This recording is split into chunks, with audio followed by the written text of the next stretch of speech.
সকালবেলা ঘুম থেকে উঠেই মাত্র গ্যাসে ভাত চাপিয়ে দিয়েছি, কারণ আমার আজকের ঘুম থেকে উঠতে অনেক লেট হয়ে গেছে। আর সোনার পাপা যেহেতু ভাত নিয়ে কাজে যায়, যার জন্য ভোরবেলা উঠে আমার ডেলি রান্নাও করতে হয়। তো যার জন্য আমি সকালবেলা থেকেই আজকে ব্লগটা শুরু করেছি। ঘুম থেকে উঠতে 5:30 বেজে গেছে, অন্য সময় আমি 4টের সময় উঠে, আজকে অনেক লেট হয়ে গেছে কেন কি কালকে সারা রাত সোনামা খুব জ্বালাতন করেছে। যার জন্য সকাল সকাল আমি আগে ভাতটা বসিয়ে দিলাম। বেশি কিছু রান্না করো না, ভাত আর ডিমের তরকারি, সময় নেই আজকে হাতে।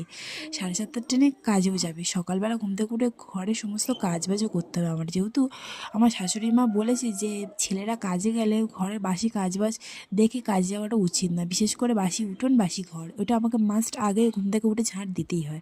যার জন্য ঘুম থেকে উঠে ভাত বসিয়ে আগে ঘর উঠোনটা ঝাঁট দিয়ে দিলাম। তারপরে বালতি করে জল আনলাম, থালা বাসন মাজলাম। মাজা টাজা হয়ে যাওয়ার পর দেখি 6টা বেজে গেছে। যার জন্য আমি কি উনুনটা নেতা দেওয়ার কথা মনে ছিল না, উনুনটা নেতা দিতে চলে গেলাম। উনুন ধারে নেতা দিতে গিয়ে দেখি একটা বিড়াল তার 3টে ছানাকে দুধ খাওয়াচ্ছে কিরম শুয়ে, কত মিষ্টি না লাগছে দেখতে। সোনামাকে দেখলাম, সোনামাও ঘুমাচ্ছিল। যার জন্য ঘরটা মুছে নিয়ে এখন দেখি সোনামা আমার উঠে গেছে।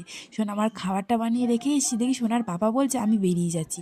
তো সোনামা কাঁদছিল, কান্নাকাটি করছিলো বলে সোনামাকে নিয়ে গেছি দেখানোর জন্য যে তোমার পাপা কাজে চলে যাচ্ছে বলে। সোনামাকে খাইয়ে নিয়ে এখন বিছানাটা এত অগোছালো হয়ে আছে, কালকেকার এত জামা কাপড় পরা আছে সেগুলো গুছিয়ে নিয়ে বিছানাটা গুছিয়ে নিলাম। আজকের মতো